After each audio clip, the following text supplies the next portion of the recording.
कर ली जाए तो वहां पर शक्ति का एक मंदिर, माता पार्वती का मंदिर कहते हैं, और काशी में भोलेनाथ की से नगरी कहा जाता है। और ये जो संगम हो रहा है इसे शिव और शक्ति के संगम के तौर पर देखा जा रहा है और इसीलिए ये बेहद खास माना जा रहा है। आज के इस संगमम की विशेषता है कि ब्रेल भाषा में भी कुछ महत्वपूर्ण तमिल भाषा के प्राचीन ग्रंथों का अनुवाद किया गया है, जिसका विमोचन माननीय प्रधानमंत्री जी के कर कमलों द्वारा होना है।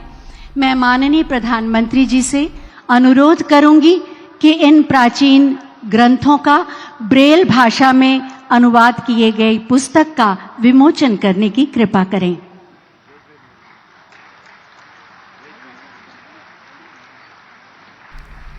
तो ये देखिए, ये पुराने ग्रंथ जो कि ब्रेल भाषा में लिखे गए हैं और इनका विमोचन प्रधानमंत्री नरेंद्र मोदी के हाथों यहाँ पर किया जा रहा है। ये तस्वीरें आप देखिए, ये सीधी तस्वीरें आपको दिखा रहे हैं। ये पुराने ग्रंथ जो कि अब एक नई भाषा में भी लोग पढ़ सकेंगे और तमिल की जो भाषा है तो इसमें भी इसका ट्रांसलेट किया गया है और इन्हीं पुस्तकों का यहाँ पर विमोचन प्रधानमंत्री नरेंद्र मोदी के हाथों किया जा रहा है। ये तस्वीरें हम आपको और कुछ ही देर में पीएम नरेंद्र मोदी जनता को संबोधित करेंगे। कुछ बड़ी बातें भी वो आज जनता के सामने रख सकते हैं। और साथ ही आपको बता दें कि 2024 के लोकसभा इलेक्शन के तौर पर भी पीएम का ये दौरा बेहद खास माना जा रहा है। बहुत बहुत धन्यवाद। तो तस्वीरें आप देखिए, लोगों में उत्साह बहुत ज्यादा है और पीएम नरेंद्र मोदी का भी जुड़ाव काशी से बहुत ज्यादा। तो ऐसे में जितना इंतजार पीएम को रहता है इस नगरी में जाने का, उतना ही बेसब्री से इंतजार लोग भी करते हैं प्रधानमंत्री नरेंद्र मोदी के दौरे का। और इन तस्वीरों को देखकर आप अंदाजा लगा सकते हैं कि महिला हो या बुजुर्ग और या बच्चे दूर दूर से यहाँ पर पहुंचे हैं पीएम को सुनने के लिए और प्रधानमंत्री नरेंद्र मोदी को देखने के लिए। सड़कों पर भी जब पीएम पहुंचे तो घंटों इंतजार लोगों ने किया और जब प्रधानमंत्री पहुंचे तो फूल बरसाकर उनका भव्य स्वागत भी किया। अनुरोध करूंगी कि हरी झंडी दिखाकर काशी तमिल संगमम एक्सप्रेस जो कन्याकुमारी से वाराणसी और वाराणसी से और देखिए ये काशी तमिल संगमम एक्सप्रेस रवाना कर और ये ट्रेन को रवाना करते हुए हरी झंडी दिखाकर प्रधानमंत्री नरेंद्र मोदी। तो एक बड़ी सौगात यहाँ पर वाराणसी वासियों के लिए और साथ ही अब लोगों के लिए पहुंचना बहुत ज्यादा आसान हो जाएगा। तो ये तस्वीरें आपको दिखा रहे हैं, ट्रेन को हरी झंडी दिखाकर प्रधानमंत्री ने तालियों की रवाना किया है के साथ।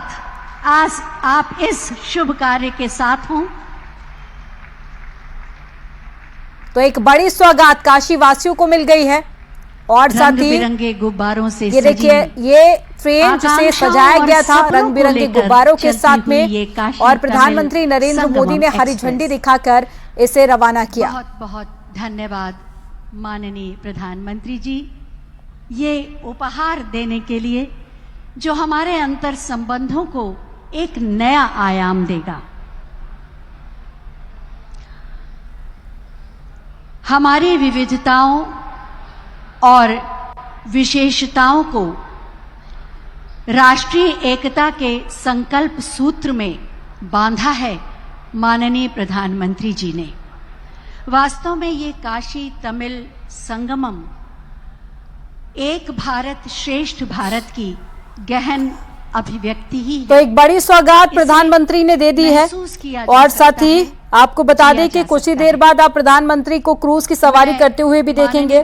और जानकारी ये भी है कि काशी विश्वनाथ और साथ ही बाबा काल भैरव की गलियों में भी घूमते हुए पीएम नजर आएंगे। तो विश्वनाथ की महाआरती में भी शामिल होंगे और विश्वनाथ ट्रस्ट के कैलेंडर और डायरी का भी आज लोकार्पण होना है, उसमें भी पहुंचेंगे प्रधानमंत्री नरेंद्र मोदी। आमंत्रित करती हूँ माननीय प्रधानमंत्री जी को हमारे मार्गदर्शन के लिए।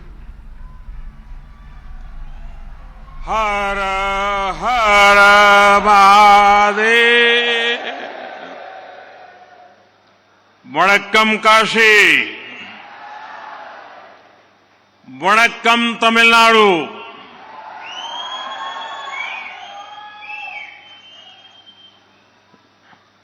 Those who are coming from Tamil Nadu, I request them to use your earphone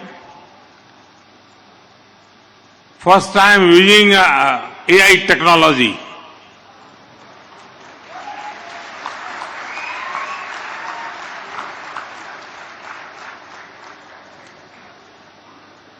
मंच पर विराजमान उत्तर प्रदेश के मुख्यमंत्री योगी आदित्यनाथ जी, केंद्रीय कैबिनेट के मेरे सहयोगीगण, काशी और तमिलनाडु के विद्वज्जन,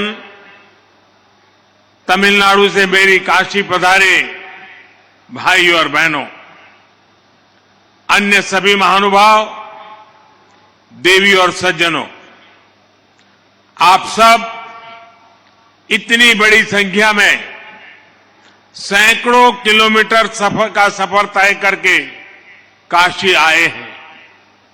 काशी में आप सब अतिथि से ज्यादा मेरे परिवार के सदस्य के तौर पर यहां आए। मैं आप सभी का काशी तमिल संगमम में स्वागत करता हूं।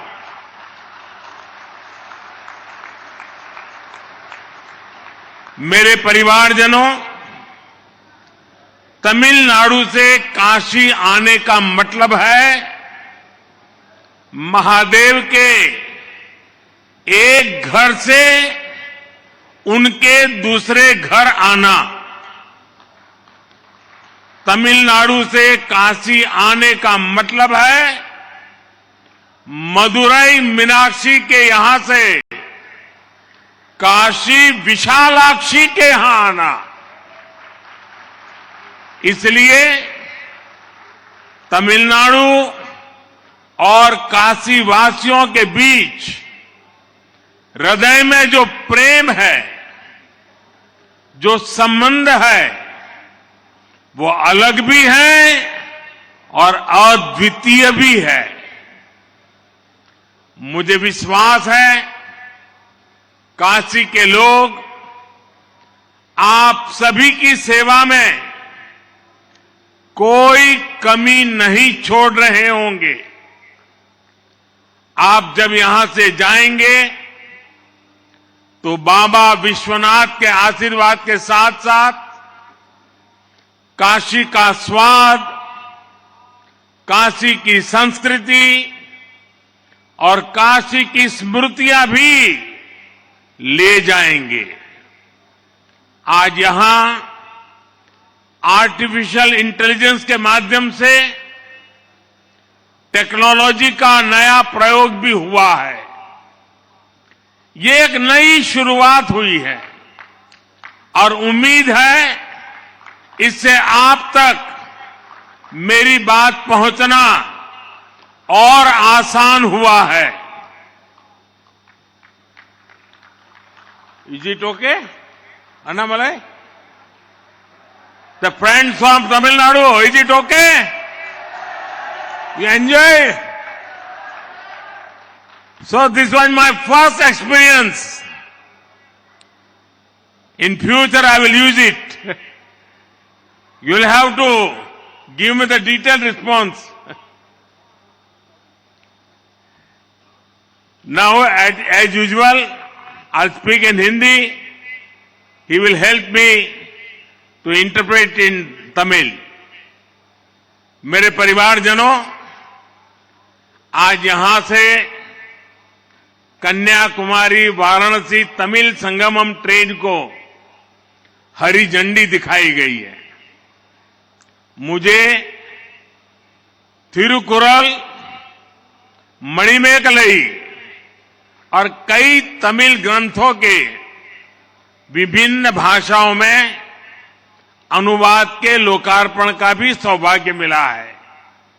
एक बार काशी के विद्यार्थी रहे सुब्रमण्यम भारती जी ने लिखा था, काशी नगर पुलवर पेशुम ओरैताम कांची इल केट पदरकू और करुवी शेचो। वो कहना चाहते थे कि काशी में जो मंत्रोच्चार होते हैं उन्हें तमिलनाडु के कांची शहर में सुनने की व्यवस्था हो जाए तो कितना अच्छा होता।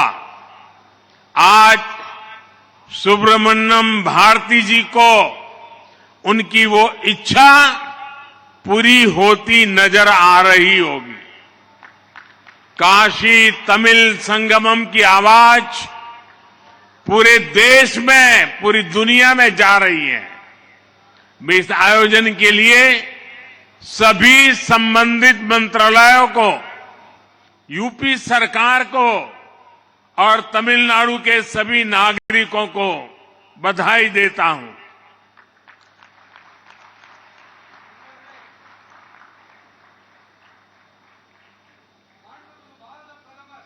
माइक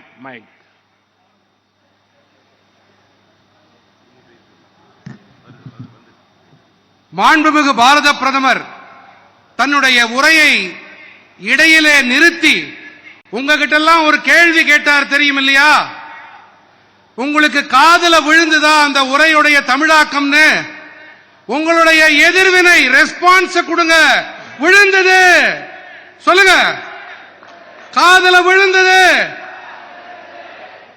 நன்றி. இனி அவர் பேசிய உரையின் தமிழாக்கத்தை அளிக்கின்றோம். என் குடும்ப உறவுகளே, இன்று இங்கே கன்னியாகுமரி வாராணசி தமிழ் சங்கமம் ரயிலுக்கு பச்சை கொடி காட்டப்பட்டு தொடங்கப்பட்டிருக்கிறது. மேலும் திருக்குறள், மணிமேகலை மற்றும் பல தமிழ் நூல்கள் பல்வேறு மொழிகளில் மொழியாக்கம் செய்யப்பட்டு இவற்றை அர்ப்பணிக்கும் பெரும் பேரும் கிடைத்திருக்கின்றது. காசியிலே மாணவராக கல்வி பயின்ற மகாகவி சுப்பிரமணிய பாரதி என்ன எழுதியிருக்கிறார் தெரியுமா? காசி நகர் புலவர் பேசும் உரைதாம், காஞ்சியில் கேட்பதற்கு ஓர் கருவி செய்வோம்.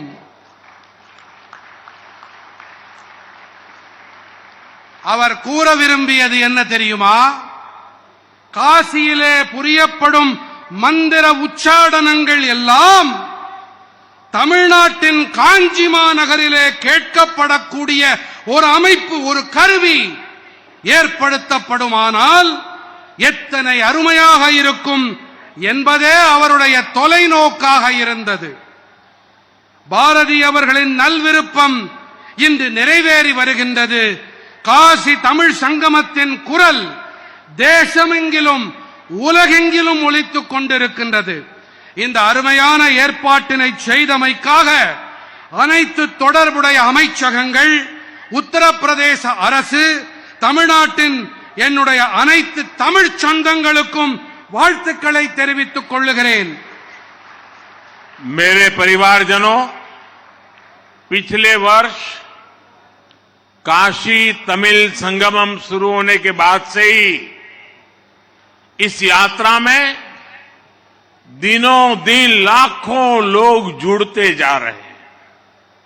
विभिन्न मठों के धर्मगुरु, स्टूडेंट्स, तमाम कलाकार, साहित्यकार, शिल्पकार, प्रोफेशनल्स, कितने ही क्षेत्र के लोगों को इस संगमम से आपसी संवाद और संपर्क का एक प्रभावी मंच मिला है। मुझे खुशी है कि इस संगमम को सफल बनाने के लिए बनारस हिंदू विश्वविद्यालय और आईआईटी मद्रास भी साथ आए हैं। आईआईटी मद्रास ने बनारस के हजारों स्टूडेंट्स को साइंस और मैथ्स में ऑनलाइन सपोर्ट देने के लिए विद्या शक्ति इनिशिएटिव शुरू किया है। एक वर्ष के भीतर हुए अनेक कार्य इस बात के प्रमाण है कि काशी और तमिलनाडु के रिश्ते भावनात्मक भी है और रचनात्मक भी है। என் குடும்ப உறுப்பினர்களே, கடந்த ஆண்டு காசி தமிழ்ச் சங்கமம் தொடங்கப்பட்ட பிறகிலிருந்தே இந்த யாத்திரையோடு வெகு சில நாட்களிலேயே லட்சக்கணக்கான பேர்கள் தங்களை இணைத்துக் கொண்டே வருகின்றார்கள். பல்வேறு மடங்களின் குருமார்கள், மாணவர்கள், அனைத்து கலைஞர்கள், இலக்கிய கர்த்தாக்கள், கைவினைஞர்கள், பேராசிரியர்கள் என பல்வேறு துறைகளைச் சேர்ந்த பெருமக்கள் பரஸ்பர உரையாடலிலும் ஊடாடலிலும் ஈடுபட இந்த சங்கமம் ஒரு வளமான தளமமைத்துக் கொடுத்திருக்கின்றது. இந்த சங்கமத்தை ஒரு வெற்றி சங்கமமாக ஆக்க பனாரஸ் இந்து பல்கலைக்கழகமும் மதராஸ் இந்திய தொழில்நுட்ப கழகமும் ஒருங்கிணைந்து செயல்பட்டு வருகின்றன. மதராஸ் இந்திய தொழில்நுட்ப கழகமானது பனாரஸின் ஆயிரக்கணக்கான மாணவர்களுக்கு அறிவியல் மற்றும் கணிதத்தையும் இணைய வழியிலே கற்பிக்கும் பொருட்டு வித்யா சக்தி முன்னெடுப்பை தொடங்கி இருக்கின்றது. காசி தமிழ்நாட்டிற்கு இடையேயான உறவு பாலம் என்பது எத்தனை உணர்வு பூர்வமானது, எத்தனை ஆக்கப்பூர்வமானதும் என்பதும் கூட அதற்கு ஓராண்டிற்கு உள்ளாக அரங்கேறிய அனைத்து செயல்பாடுகளும் சான்றாக விளங்குகின்றன. मेरे परिवारजनों, काशी तमिल संगमम ऐसा ही अविरल प्रवाह है जो एक भारत श्रेष्ठ भारत इस भावना को लगातार मजबूत कर रहा है। इसी सोच के साथ कुछ समय पहले काशी में ही गंगा पुष्करालु उत्सव यानी काशी तेलुगु संगमम भी हुआ था। गुजरात में हमने सौराष्ट्र तमिल संगमम का भी सफल आयोजन किया था। एक भारत श्रेष्ठ भारत के लिए हमारे राजभवनों ने भी बहुत अच्छी पहल की है। अब राजभवनों में दूसरे राज्यों के स्थापना दिवस समारोह धूमधाम से मनाए जाते हैं। दूसरे राज्यों के लोगों को बुलाकर विशेष आयोजन किए जाते हैं। एक भारत श्रेष्ठ भारत की ये भावना उस समय भी नजर आई जब हमने संसद के नए भवन में प्रवेश किया। नए संसद भवन में पवित्र सेंगोल की स्थापना की गई है। आदिनम के संतों के मार्गदर्शन में यही सेंगोल 1947 में सत्ता के हस्तांतरण का प्रतीक बना था। एक भारत श्रेष्ठ भारत की भावना का यही प्रवाह है जो आज हमारे राष्ट्र की आत्मा को सींच रहा है। அன்பு நிறை என் குடும்ப சொந்தங்களே, காசி தமிழ்ச் சங்கமம் என்பது இடையறாத தடையில்லாத ஒரு பிரவாகம். இது ஒரே பாரதம் உன்னத பாரதம் என்ற உணர்வினுக்கு தொடர்ந்து வலுகூட்டி வருகின்றது. இந்த எண்ணத்தை அடியொற்றியே சில காலம் முன்பாக காசியிலே கங்கா புஷ்கராலு உற்சவம், அதாவது காசி தெலுங்கு சங்கமமும் நடந்தேறியது. குஜராத்திலே நாம் சௌராஷ்டிர தமிழ் சங்கமத்தை வெற்றிகரமாக அரங்கேற்றினோம். ஒரே பாரதம் உன்னத பாரதம் என்பதை முன்னெடுத்துச் செல்லும் பொருட்டு நமது ஆளுநர் மாளிகைகளும் கூட பெரிய அளவிலே முன்னெடுப்பை செய்திருக்கின்றன. இப்போதெல்லாம் ஆளுநர் மாளிகைகளில் பிற மாநிலங்களின் நிறுவன நாள் கொண்டாடப்படுகிறது. பிற மாநில மக்களை அழைத்து சிறப்பான ஏற்பாடுகளும் நிகழ்ச்சிகளும் நடத்தப் பெறுகின்றன. ஒரே பாரதம் உன்னத பாரதத்தின் இந்த உணர்வு நாம் புதிய நாடாளுமன்ற கட்டிடத்தில் நுழையும் வேளையிலே கூட பளிச்சிட்டது. புதிய நாடாளுமன்ற கட்டிடத்திலே புனிதமான செங்கோல் ஸ்தாபிக்கப்பட்டது. புனிதமிகு ஆதீனங்களின் வழிகாட்டுதலின் பேரில் இந்த செங்கோல் தான் 1947ஆம் ஆண்டு ஆட்சி மாற்றத்தின் அடையாளமாக அமைந்தது. ஒரே பாரதம் உன்னத பாரதம் உணர்வின் இந்த பெருக்குதான் இன்று நமது தேசத்தின் ஆன்மாவிற்கு நீரூற்றி உரம் சேர்த்து வருகின்றது. मेरे परिवारजनों, हम भारतवासी एक होते हुए भी बोलियां, भाषाओं, वेशभूषा, खान-पान, रहन-सहन कितनी ही विविधता से भरे हुए हैं। भारत की ये विविधता उस आध्यात्मिक चेतना में रची बसी है जिसके लिए तमिल में कहा गया है, निरेलाम गंगे निलमेलाम काशी। ये वाक्य महान पांड्य राजा पराक्रम पांड्यन का है। इसका अर्थ है हर जल गंगा जल है, भारत का हर भूभाग काशी है। जब उत्तर में आक्रांताओं द्वारा हमारी आस्था के केंद्रों पर, काशी पर आक्रमण हो रहे थे, तब राजा पराक्रम पांड्यन ने तेनकाशी और शिव काशी में ये कहकर मंदिरों का निर्माण कराया कि काशी को मिटाया नहीं जा सकता। आप दुनिया की कोई भी सभ्यता देख लीजिए, विविधता में आत्मीयता का ऐसा सहज और श्रेष्ठ स्वरूप आपको शायद ही कहीं मिलेगा। अभी हाल ही में G20 समिट के दौरान भी दुनिया भारत की इस विविधता को देखकर चकित थी। என் பிரியமான குடும்ப சொந்தங்களே,